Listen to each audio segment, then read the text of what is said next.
आइए, आप सभी का मेरे इस YouTube चैनल पर स्वागत है। आप सभी भैया बहनों का पुनः स्वागत, अभिनंदन। आज हम देखेंगे ये जो हमारा नवंबर माह का असाइनमेंट होने वाला है, इसका दूसरा पार्ट और हमारे अध्ययन की दृष्टि से ये 7वां पार्ट, विकास। यह विकास होता क्या है?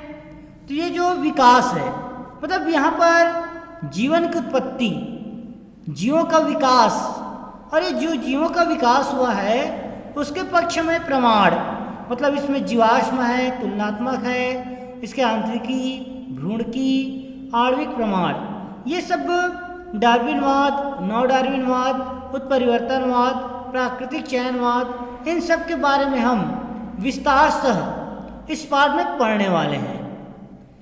यहाँ पर हम देखेंगे सामान्य परिचय।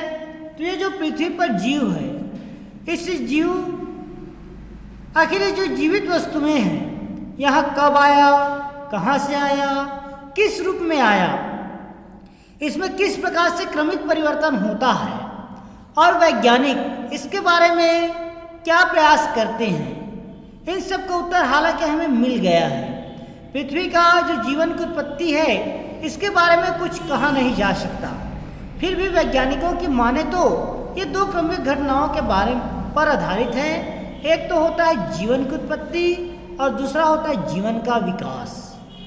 अभी तक विभिन्न प्रकार के ब्रह्मांड में व्याप्त समस्त ग्रह, नक्षत्र, इसी पर ही जीवन पाया जाता है। अतः जीवन की उत्पत्ति को समझने से पहले हमको पृथ्वी की उत्पत्ति को समझना है। जब पृथ्वी की उत्पत्ति को हम समझ जाएंगे तब इस पृथ्वी की उत्पत्ति को समझने के बाद हम विकास के बारे में समझ सकते हैं।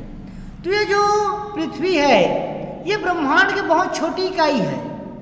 चारों ओर इसमें उपस्थित वस्तुओं तथा चांद, सितारे, सूर्य, समस्त ग्रह आदि का बोध होता है। यह आकाश तथा अंतरिक्ष में बिखरे संपूर्ण सितारों, ग्रहों एवं सुव्यवस्थित जटिल तंत्र है। अर्थात हमारा जो पृथ्वी है ये बहुत छोटा सा भाग है, ये संपूर्ण अंतरिक्ष में फैला हुआ एक छोटा सा भाग है। ये जो ब्रह्मांड की उत्पत्ति है 15 बिलियन वर्ष पूर्व इलेम नामक स्थान पे, ये प्रश्न पूछा जाता है कौन सा स्थान, तो इसका नाम है इलेम। ये इलेम नामक पदार्थ से बना ब्रह्मांड, और यह 5000 से 6000 डिग्री सेल्सियस तप्त घने गैसीय बादल जिसमें इलेक्ट्रॉन, प्रोटॉन और न्यूट्रॉन का बना हुआ था, और इसमें विभिन्न प्रकार के पदार्थों का टकराव हुआ। टकराव के फलस्वरूप विस्फोट हुआ। वैज्ञानिकों ने बिग बैंग परिकल्पना के नाम से भी कहा जाने लगा था। तो ये जो बिग बैंग परिकल्पना है इसके आधार पर विभिन्न प्रकार के ग्रह, नक्षत्र आपस में टकराते गए, और टकराने से विभिन्न प्रकार के कालांतर के फलस्वरूप ये असंख्य छोटे छोटे पिंडों का निर्माण हुआ।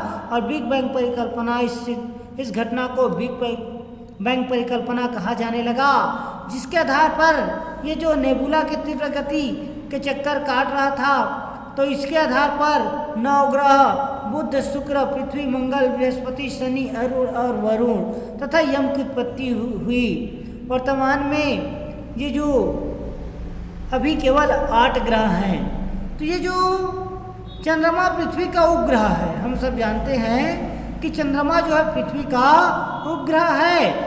यह पृथ्वी के चारों ओर घूमता है। सभी ग्रह सूर्य के चारों निश्चित चक्कर काटते हैं, और जानते हैं कि पृथ्वी जो है सूर्य के चारों 365 दिनों में अपनी परिक्रमा पूर्ण करती है। पृथ्वी से सूर्य की दूरी 15 करोड़ किलोमीटर तथा चंद्रमा की दूरी यहाँ पर 4,84,000 किलोमीटर है, याद रखिएगा। पृथ्वी से सूर्य की दूरी 15 करोड़ किलोमीटर और चंद्रमा की दूरी यहाँ पर 4,84,000 किलोमीटर है। इस प्रकार से पृथ्वी की उत्पत्ति हुई। और जब पृथ्वी की उत्पत्ति हुई तब यही पृथ्वी पर जीवन की उत्पत्ति कैसा होता है इसके बारे में है। तो पृथ्वी पर जीवन की उत्पत्ति के संबंध में भूगर्भीय संरचना एवं जीवाश्म के अध्ययन के अनेक प्रमाण मिले। इन प्रमाणों के आधार पर जीवन की उत्पत्ति आज से लगभग 350 से 400 करोड़ वर्ष पूर्व हुआ था। इसके संबंध में वैज्ञानिकों ने समय समय पर अपना कई मत कई वाद प्रस्तुत किए। विभिन्न परीक्षणों के बाद इनमें से केवल रसायनवाद को ही माना जाता है। बाकी सभी वादों को एक एक करके गलत साबित कर दिया गया।